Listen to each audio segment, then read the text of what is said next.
Going to interview a senior teacher from our school to know about biodiversity and how it has changed over the years. Could you please introduce yourself? I'm Swarna Gauri. I'm a senior teacher teaching English and Social Studies for classes 9 and 10. How many years of experience do you have in teaching? This is my 36th year in teaching. What does the term biodiversity mean from your point of view?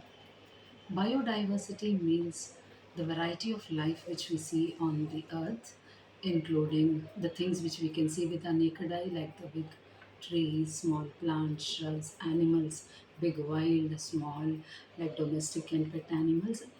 And the biodiversity also includes a lot of aquatic life and the things which we cannot see through our naked eye. All life on this earth is biodiversity. Can you describe the biodiversity of our school since you joined? Have you noticed any major events which have affected the biodiversity of our school? Yeah, when I have joined the school, I saw huge trees only, Ashoka trees planted where boys used to have their lunch, girls had a dining hall.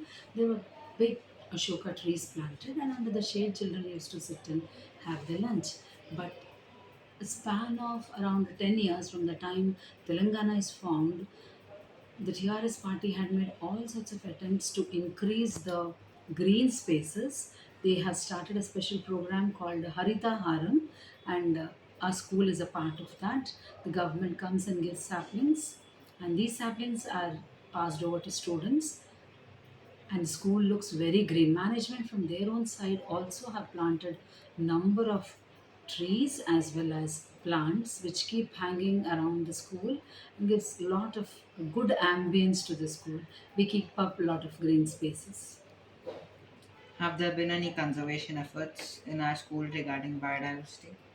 Yeah, we have an eco club and they take all the measures to keep up the plants which we get as saplings from the department, agricultural department.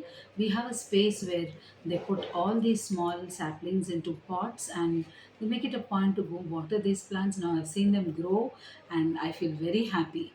These are the little things which we are inculcating in children to take care of plant life because we can't encourage animal life in the school. Definitely, we are contributing for healthy green spaces. Is there any place which you visit often where you have noticed a change in biodiversity?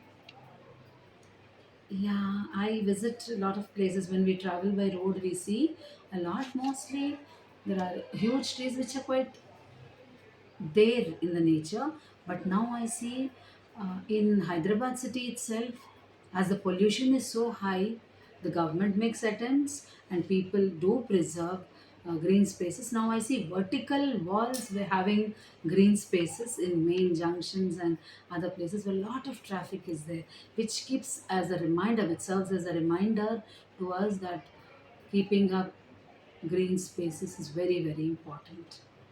Can you describe the biodiversity in your childhood and differentiate it from recent years? Yeah, my childhood was very safe, very natural. We used to have huge trees in our school itself, and lot of squirrels used to be there, crows used to be there, sparrows used to be there, and general domestic pet animals used to be there, of course. But and we used to see a lot of cows eating grass on the way to our houses and all when we used to move. But today it has completely changed. I think these milch animals, we don't see them on the roads.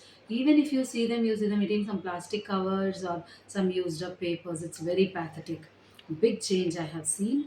Mostly they are confined to spaces where grass is given to them, either dry grass or fresh grass, and they eat. We don't see them moving on the roads like how we used to see. And mainly, I want to remarkably say there are no crows, there are no sparrows today. And I think it is because of the cell towers and that radiation which affects these small creatures that we don't see sparrows and crows at all. It's one such an intelligent bird that almost we have lost it. Today we see pigeons, a lot of pigeons coming in which were not there in my childhood. Because of absence of trees, now pigeons come into our own homes, sometimes even into the schools, because we have big trees. They come off into our classes and other things. We try to shoo them away. A big change has come in this. We artificially create things for them today, but in those days they were quite natural. And because I feel, because of cell towers and the radiation, we have lost these precious birds like cows and sparrows. And I don't see mostly these milch animals coming and grazing anywhere around. There's no green space for them, so they're all confined to some sheds where they're given some feed and fodder. It's so unfortunate that we miss them. What factors do you think are affecting biodiversity? Man's greed, I would say. Humanity's nature provides for our needs, but not for our greed. People always want more and more spaces, private spaces for themselves. They don't mind cutting down forests and removing tree cover from the earth. And we have almost waged a war against animals. We used to see so many animals when we were young. They are not at all there now. We have to see the regular animals like monkeys also in the zoos. We have threatened their life, and so they don't come into our space at all. I feel it is all human action which has to be which has to check its greed and leave spaces. As we are a part of biodiversity, we need to help preserve the other living things, plants as well as animals in nature. Then only we can be happy, and our future also can be happy. I think we have to check our ways to keep the biodiversity healthy and sustainable for our future generation. Do you notice any positive change in the environment regarding biodiversity? Yeah, definitely. Now, each and every house, we never used to have plants other than tulsi plant in our house in our childhood. But now I have made it a point to at least have 12 to 15 small potted plants. Some are flowering plants, some are just for beauty, and some plants like snake plant and all in our drawing rooms, which purify the air. The quality of air has been challenged and is threatening us so much that we every household is trying to encourage some or the other plant life, and in a way we are teaching the generation that if you protect it, you will stay protected. What's your message to students regarding conservation of biodiversity?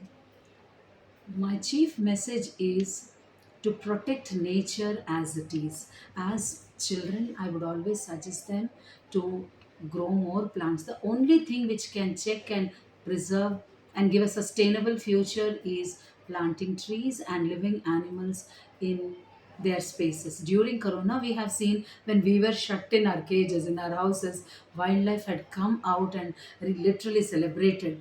So I think we need to give them space, and maybe we have to organize more and more natural sanctuaries where these animals live and thrive.